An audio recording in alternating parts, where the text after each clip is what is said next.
Okay, I had to turn on the camera and then put my glove back on so my hands don't freeze. So we're up in the Catalina Mountains, which is just outside of Tucson. This is actually for Brian's work. He has to scout out places where there needs to be some rock structures to prevent erosion because we had a huge fire come through and now everything is all crazy. So I get to join him and the dogs, and it feels so good to be out here in the snow. I filmed a little video to share my outfit, which is maybe feels a little silly, but I just love so much dressing for cold weather. It's my absolute favorite thing in the world, so I just wanted to share it because I was excited. Starting off with the base layer, we have wool shirt and wool leggings, as well as wool socks, and then cotton pants, and my extra tufts, and then a wool sweater. This is one of my oldest sweaters. I've had it for about 15 years.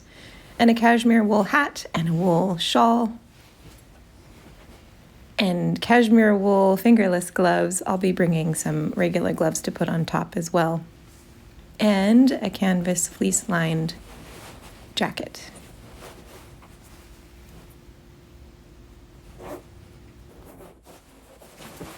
The two changes that I made is, one, I got to wear my Blundstone boots instead because there's just not as much snow as we anticipated.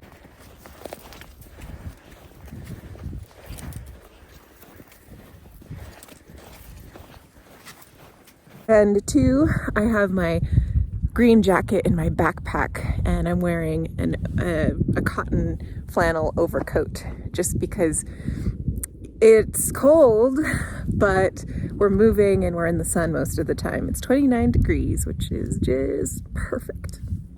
I love it, I love it, I love it.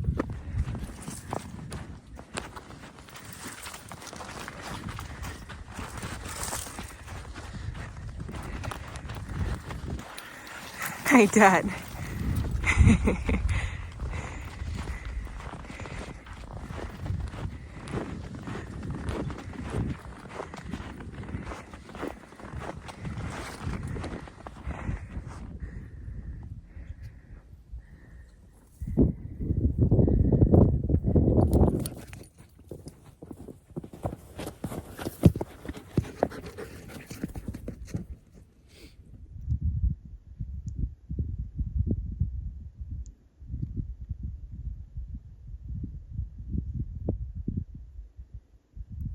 Brian lost something when he was down in this little ravine, so he has to go back and retrace his step. And I'm gonna stay up here with Fig, and Dot has followed him. On the way up, I got to do some knitting, which made me really happy.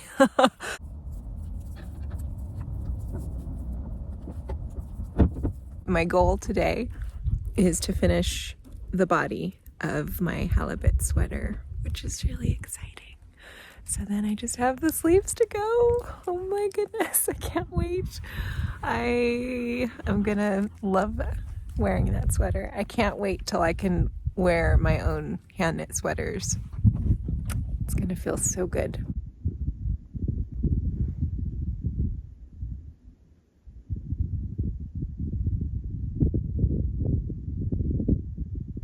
I'm still waiting for Brian. I actually hiked the trail back to the car just to make sure that it hadn't fallen off on the trail, but to no avail. So he's still climbing around in that ravine.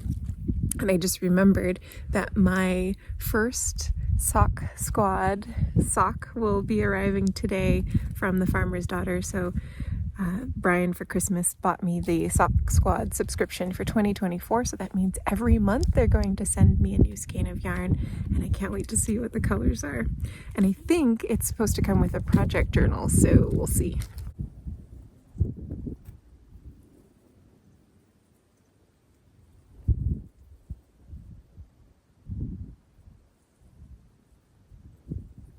All right, he found it, so we're gonna move on. Hit the trail once again. Yay!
All right, we're home.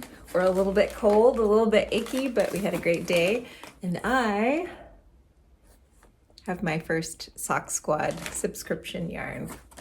All right, here it is, 2024 Farmer's Daughter Fibers Sock Squad Knitting Journal, inspired by Jessica Rue, who is the illustrator. So great. I like that it's a spiral bound. Oh my gosh, it's got, oh, that's so beautiful. Okay, I like that it's spiral bound. I find that really handy when you can just kind of like tuck the, oh, sorry, I'm getting really distracted, but it shows all the yarns that are coming. Keep your eye on the prize. So you could do a little goal tracker, color in the skein each month you finish. Patterns to try. It has a calendar with all of her illustrations, which are just absolutely gorgeous. And I feel like anything that this artist produces are with colors that I really love, and then topped with the Farmer's Daughter Fibers, which always produces colors that I really love. So I don't think one could go wrong, and it just goes on and on and on. Oh, there's the little fox. I want to check out the yarn. I'm excited.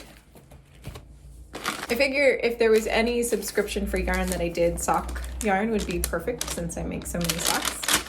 So here we go. Starting, oh my gosh, I didn't expect that it would be like a little, is that gonna be every month where they actually give you like a color combination for socks? That's so fun. Oh, and this one, this Bighorn sock, which is 75% micron. Wait, 75%, what does that mean? It says 19.5 micron SW merino and 25% nylon. What's micron merino? I don't know, but this color has beautiful little speckles of like a gray or brown. It's hard in this lighting. You'll just have to wait until I knit these up into socks. I can't believe it. It's a whole sock. That's so cool. All right, everybody. Thank you so much for watching another vlog. And actually I might post a little segment at the very end because I'm like a half or a quarter away from finishing the body on my halibut sweater. So I'm gonna get dinner ready, and then I think Brian and I are gonna watch like Father Brown or something, and I'm gonna knit that up while we're watching, and then I'll just check in for one last time, but I'm gonna say goodbye now. So I'll see y'all later. Thank you again so much for watching the video. Okay, I'm back already because when I was sharing the sock yarn with Brian, first of all, like it was not clear to me. Apparently it was very clear to him that I would be getting like enough. I didn't realize I'd be getting 2 colors, and that's so exciting. And so now I'm like, oh my gosh, I need to make a sock every month with just the sock yarn that they send, which I think would be so much fun. But anyways, when I was expressing my excitement with Brian, I realized that I have a suspicion that every month might be inspired by the picture associated with the calendar month. So I'm thinking, this reminds me very much, the lighting is terrible right now, but in person it looks a lot closer than it does on camera. This kind of reminds me of the moth here, and this dark blue is very much the dark blue in the background here through the window. So we'll see. February is this one. I don't know what that's gonna look like. Maybe it'll be a speckly yarn. Maybe it'll be a multicolored yarn. I don't know. I don't know how they'll, if my hunch is correct, but I do think that each month will be inspired by a specific illustration. So anyways, it's really fun. I like this a lot. I need to amp up my sock game, I think.